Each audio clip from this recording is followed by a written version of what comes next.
Rain hammered against the gravel road as lightning cracked across the midnight sky.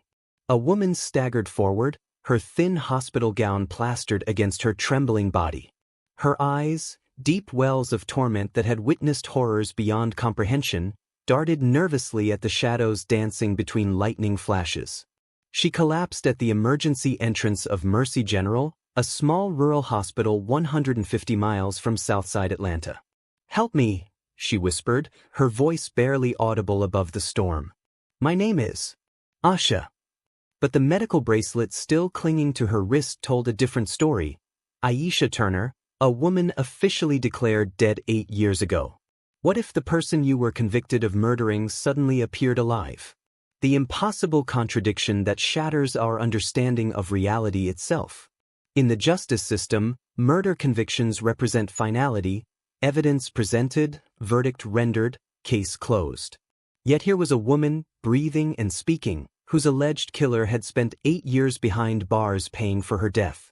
Have you ever been absolutely certain of something, only to have reality completely shattered? That moment when everything you believed true dissolves beneath your feet, leaving nothing but questions and doubt in its place? For the residents of Southside Atlanta, this wasn't just a headline. It was the reopening of wounds that had never truly healed. Darius Turner sat in his prison cell when the news reached him. The mechanic with calloused hands who had once been respected throughout his community now wore the label of murderer. For 8 years he'd maintained his innocence while serving a life sentence for the brutal killing of his wife, Aisha. The evidence had seemed overwhelming: blood spatter analysis, witness testimony, motive. The prosecution had painted him as a monster. Yet now his supposedly dead wife had returned, calling herself by a different name. What dark secrets led to this impossible situation? How does a murdered woman reappear nearly a decade later? Was this elaborate deception, horrific injustice, or something even more disturbing buried within the heart of a community already fractured by mistrust? If this case already has you questioning everything you thought you knew about truth and justice, hit that like button and subscribe to the Crime Insider for more stories that will challenge your perception of reality. Because sometimes, truth is more bewildering than fiction. Southside Atlanta pulses with history. Every street corner tells a story. Murals of civil rights icons grace weathered brick walls, while corner stores named after local legends serve as both meeting spots and neighborhood news hubs. Music flows from apartment windows, blues, gospel, and hip-hop blending into the soundtrack of daily life. But beneath this cultural richness runs a current of struggle. Decades of economic neglect and institutional bias have left their mark. Jobs disappeared, housing deteriorated, and promises of renewal repeatedly fell flat. This duality defines Southside, vibrant resilience alongside systemic hardship. In Southside, everyone knows everybody's business, explains longtime resident Marcus Johnson. News travels faster than internet, especially bad news. This interconnectedness forms both protection and vulnerability. A missed day at church prompts wellness checks. A child's accomplishment becomes community celebration. But whispers can transform into accepted fact before anyone verifies their truth. Streets like Magnolia Avenue and Roosevelt Boulevard function almost as living entities, their personalities shifting block by block. The community center on Palmer Street serves as the neighborhood's heart, while Grayson Park hosts everything from Sunday picnics to memorial gatherings. These places hold collective memory, bearing witness to generations of joy and pain. Law enforcement's presence in Southside has always been complex. Police cruisers roll through with windows up, officers viewing the community through lenses colored by assumptions. Many residents recall incidents where calls for help went unanswered or investigations seemed half-hearted. This mutual distrust built over decades, not moments. "When something happens here," says local barber James Wilson, "we know the system won't prioritize justice for us. We've learned to rely on each other instead." This was the backdrop against which the Turner case unfolded. A community with deep bonds but deeper wounds, where trust in official accounts came second to street-level truth, and where injustice felt not like exception but expectation. Before tragedy struck, Darius and Aisha Turner embodied what many in Southside Atlanta aspired to become: a couple who found success without abandoning their roots. Their romance began at Jefferson High's homecoming dance, where 16-year-old Darius, already known for fixing neighborhood bikes, asked Aisha for a dance despite her reputation as the smartest girl in school. They complemented each other perfectly, recalls Aisha's cousin Monique. He built things with his hands, she built community with her heart. Turner's classic auto repair stood as a neighborhood landmark for 2 decades. Darius inherited the shop from his father, who taught him to diagnose engine problems by sound alone. Under Darius's management, the business expanded from basic repairs to specializing in restoring vintage vehicles. Customers came from across Atlanta, drawn by his rare combination of fair prices and exceptional craftsmanship. Man could bring any engine back to life, says longtime customer Ray Johnson. People trusted him with cars worth more than their homes. While Darius built his business, Aisha wove herself into the community's fabric. With a degree in social work, she volunteered at the youth center, organized neighborhood health fairs, and led the choir at Grace Baptist Church. Her laugh, described by many as musical, could dissolve tension in heated community meetings. When elderly residents needed medication but couldn't afford it, Aisha quietly arranged assistance without fanfare or recognition. Their home on Maple Street became known for Sunday dinners where neighbors gathered regardless of background or circumstance. Their children, Maya, 7, and Deshawn, 5, were being raised with the same values of hard work and community service. "We're building something that'll outlast us," Darius once told a local newspaper, discussing plans to create a vocational program teaching automotive skills to neighborhood youth. Yet beneath this polished surface, faint cracks had begun to appear. Neighbors occasionally heard raised voices through open windows. Aisha started arriving at church alone more frequently. Darius worked increasingly late hours at the shop. There was pressure, admits Darius's brother Lamar. Success brings different kinds of stress. Everyone looking up to you, counting on you.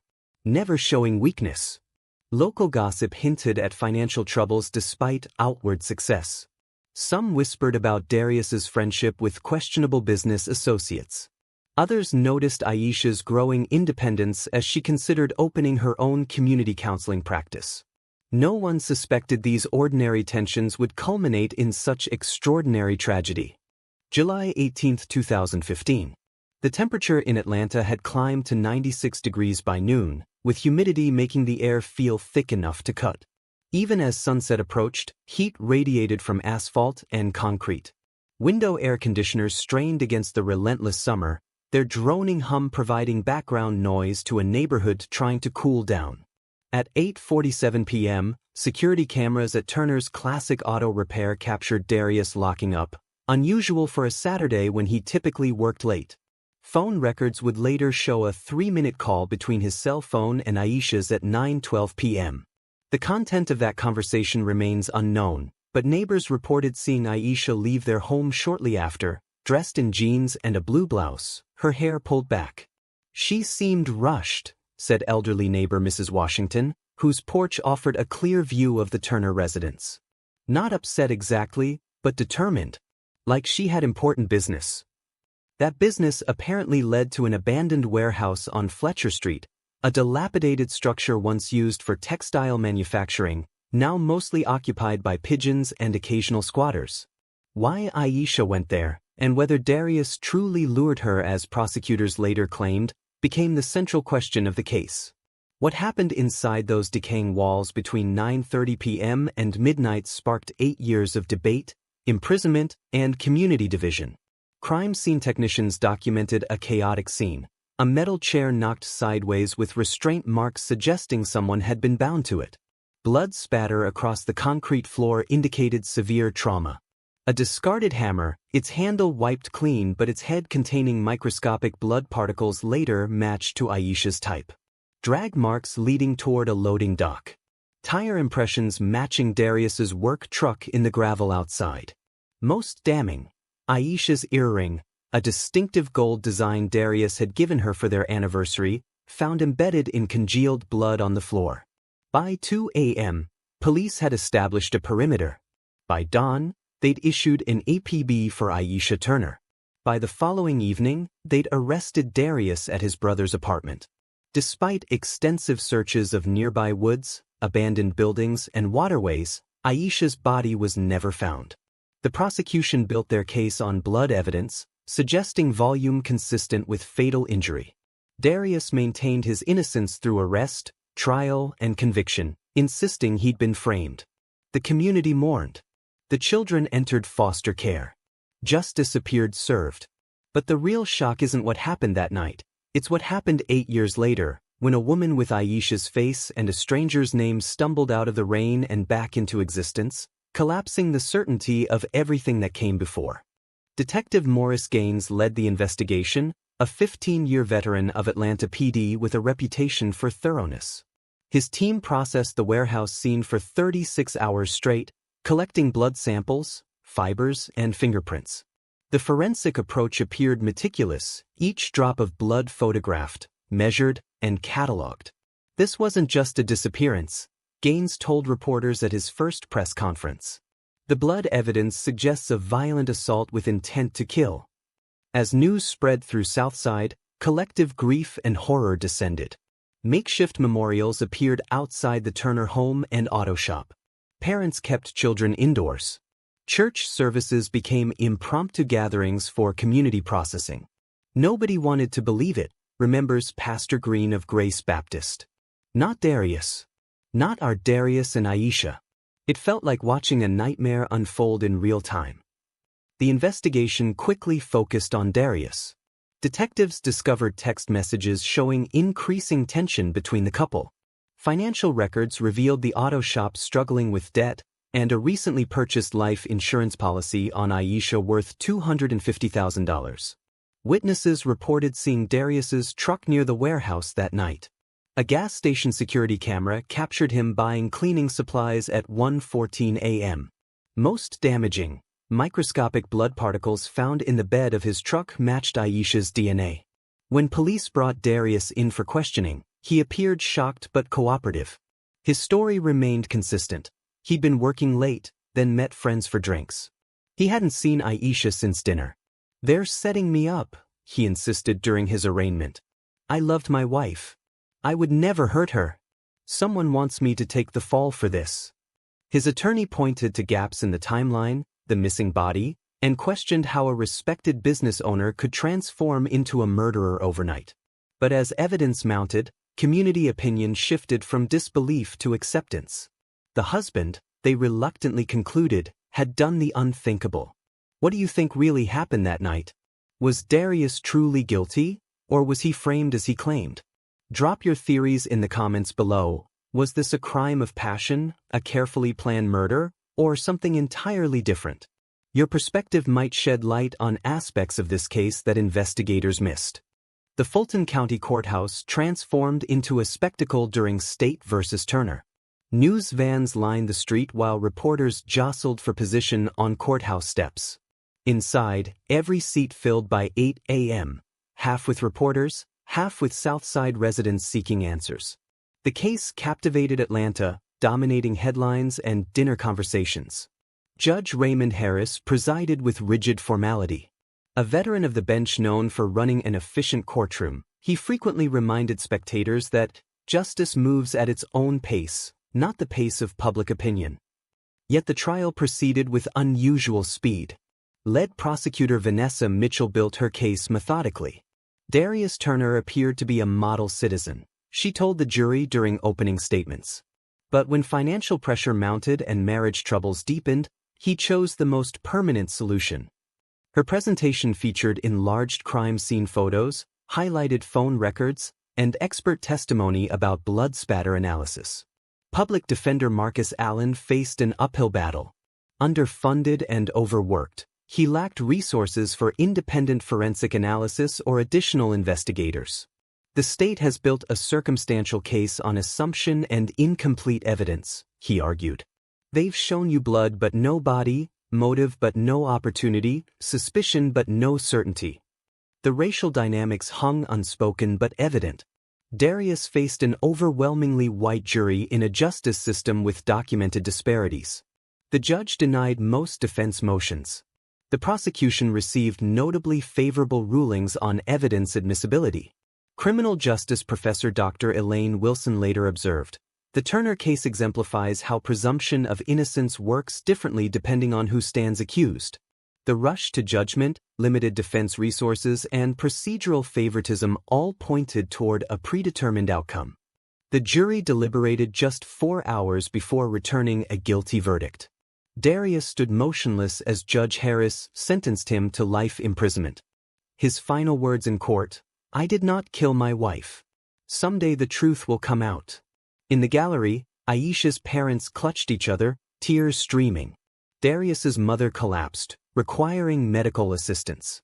Outside, community reactions split. Some felt justice served, others questioned the process. The children, now without both parents, withdrew into silence. Their grandmother later described, "They stopped asking when mommy was coming home. They stopped asking when daddy would return. They just stopped asking questions altogether." The conviction brought legal closure but left emotional wounds festering across Southside Atlanta, wounds that would reopen dramatically 8 years later when the impossible occurred. For 2,920 days, Darius Turner woke to the same gray walls, the same routine, the same proclamations of innocence that fell on deaf ears. Georgia State Penitentiary became his world, a place where time stretched endlessly yet somehow vanished. His only visitors were his aging mother and occasionally his brother, both maintaining unwavering faith in his innocence despite community judgment.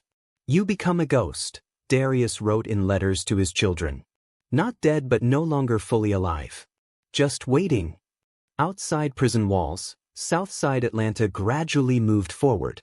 The auto shop closed, becoming first a pawn shop, then a convenience store.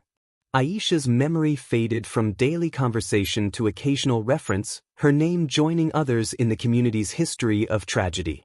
Meanwhile, Maya and Deshaun Turner grew up in their grandmother's modest apartment. Maya developed her mother's gift for music but refused to sing in public. Deshaun excelled in mechanics like his father but told school counselors he planned different career paths. Both children carried the weight of their parents' story, one presumed dead, one convicted of murder. "They're good kids," their grandmother told neighbors who asked. "They're survivors." The unspoken burden remained visible in their eyes. A small but persistent group of activists kept the case alive. Led by community organizer Rhonda Ellis, they held annual vigils on the anniversary of Aisha's disappearance. What began as remembrances evolved into protests against rushed convictions and systemic bias. They highlighted similar cases across Georgia where evidence proved questionable but convictions remained intact.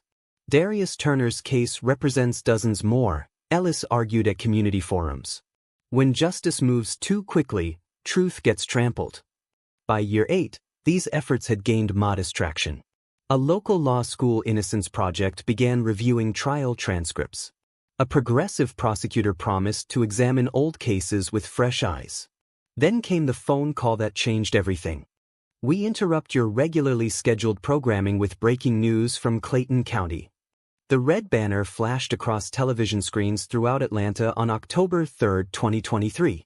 News anchor Regina Williams, visibly struggling to maintain professional composure, delivered words that seemed ripped from fiction.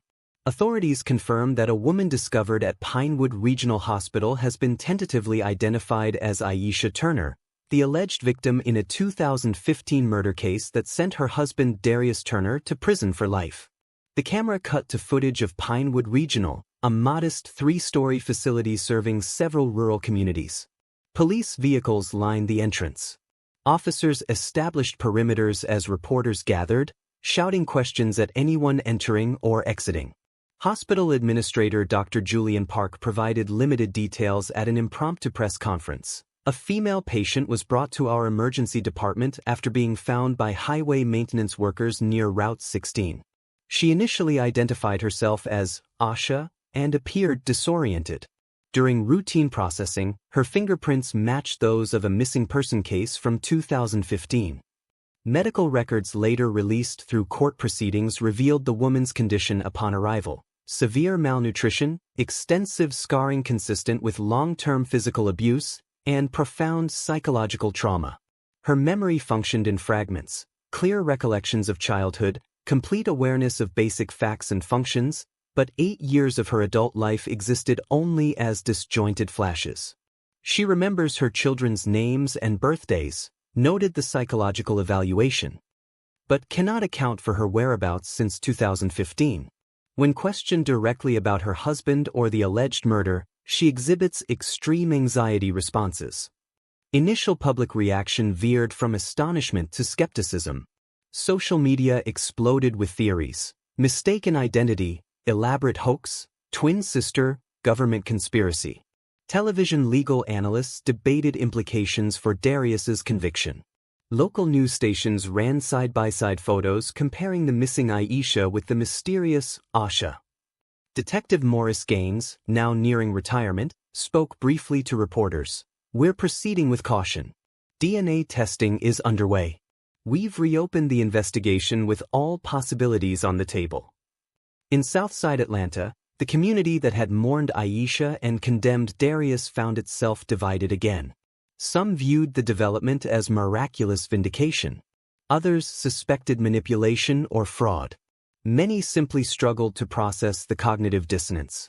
What would you do if someone you mourned for years suddenly reappeared?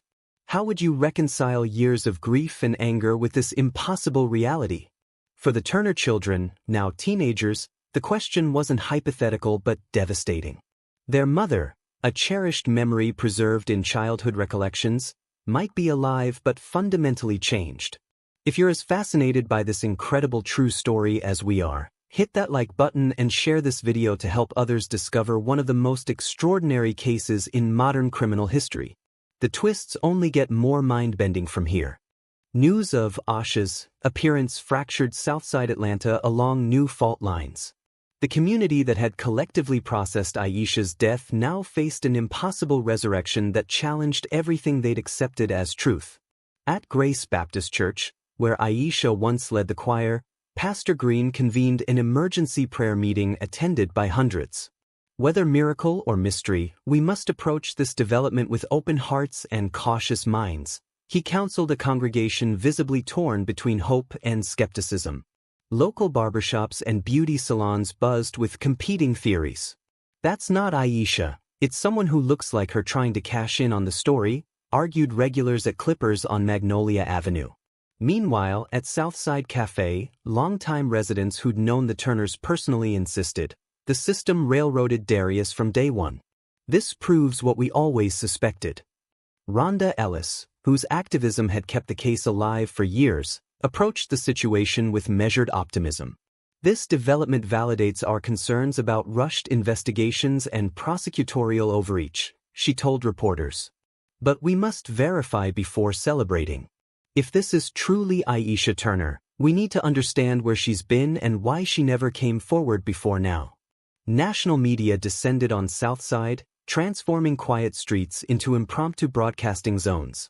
Residents found microphones thrust in their faces while walking to work. Local perspectives became soundbites for primetime specials with sensationalized titles like "Return from the Dead" and "Justice Deceived." Online, the case exploded across platforms. Reddit threads analyzed every available photo of Aisha, comparing facial features with old pictures of Aisha. Facebook groups dedicated to the case gained thousands of members overnight. Twitter debates raged between those convinced of conspiracy and others celebrating apparent justice. For many in Southside, regardless of their position, the reopening of the case meant revisiting trauma. "We buried this pain years ago," explained community elder Mrs. Jefferson. "Now we're digging it all up again, not knowing what we'll find." Darius Turner was eating lunch in the prison cafeteria when another inmate slid a folded newspaper across the table. "Ain't this your dead wife?" The headline hit like a physical blow. Murder victim resurfaces after 8 years. Guards later found Darius in his cell, the newspaper pages spread around him, his body rocking back and forth as he repeatedly whispered, "I knew it. I knew it." Prison psychologist Dr. Rebecca Chen documented Darius's mental state in the days following.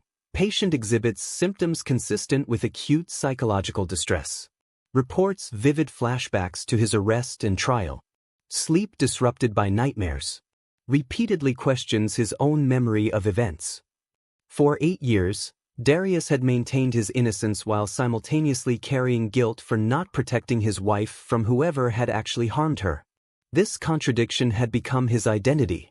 Now, with news of Aisha potentially being alive, his entire internal narrative collapsed.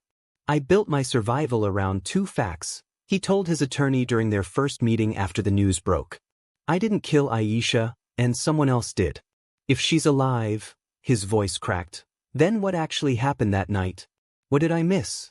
What did I do?" His legal team moved swiftly. Lead attorney Josephine Washington filed emergency motions for case review, temporary release, and access to the woman calling herself Aisha. "My client has served 8 years for a murder that evidently never occurred," Washington argued in court filings.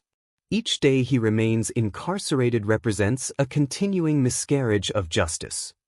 Prison walls now formed only half of Darius's confinement.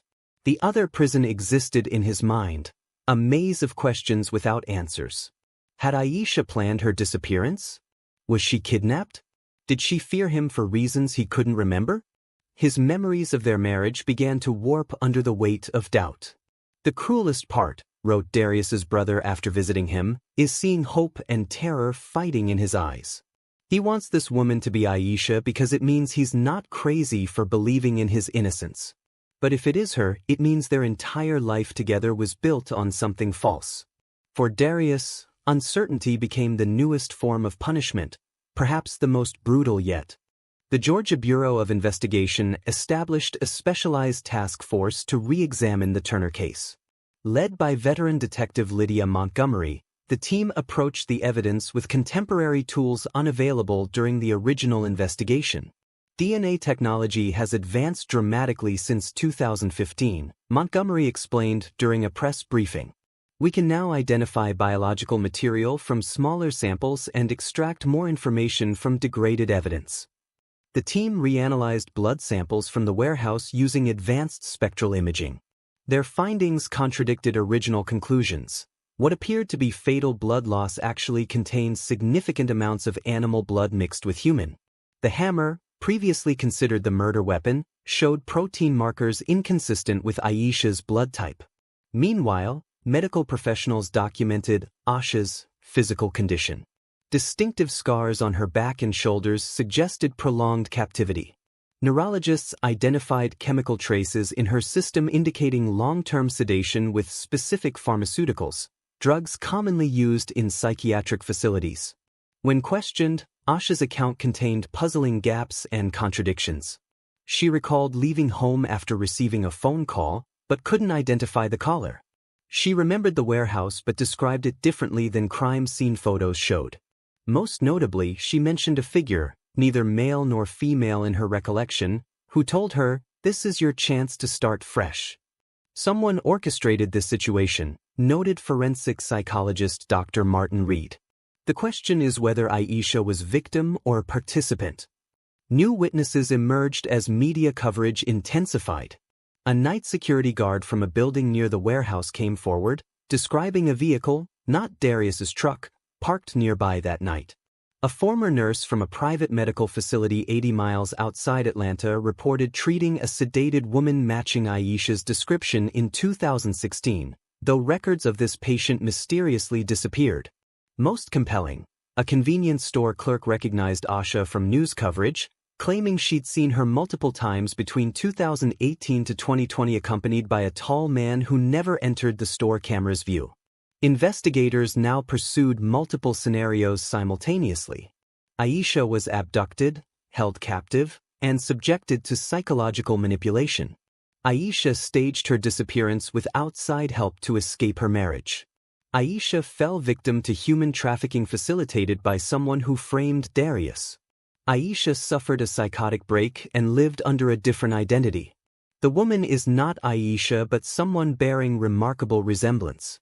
Each possibility raised more questions than answers, and each pointed to different perpetrators. The Palmer Street Community Center, once the site of Aisha's youth programs, became ground zero for Southside's collective processing. Weekly town halls drew hundreds, the conversations raw and often painful. Residents who had condemned Darius now questioned their judgment. Those who had supported him wrestled with what his potential exoneration meant about their community's relationship with truth. We need to acknowledge that we accepted a version of events that may have been fundamentally flawed, Pastor Green told the overflow crowd at the third meeting. This isn't just about one case, it's about how quickly we allow the system to determine guilt, especially when that system has historically failed us. The discussions expanded beyond the Turners. Families shared stories of relatives serving time on questionable evidence. Others recounted witness testimonies given under pressure. A pattern emerged of cases resolved too quickly, investigations concluded too neatly. The county prosecutor's office, facing mounting public pressure, announced a review initiative for similar cases. 3 other convictions from the same period received fresh scrutiny. 1, a robbery case with circumstantial evidence, was already moving toward retrial. Rhonda Ellis seized this momentum. Her grassroots organization, Justice Reconsidered, partnered with law schools and civil rights attorneys to document systematic failures in local prosecutions. Their preliminary report identified troubling patterns: rushed indictments in high-profile cases, inadequate defense resources, and racial disparities in plea bargaining.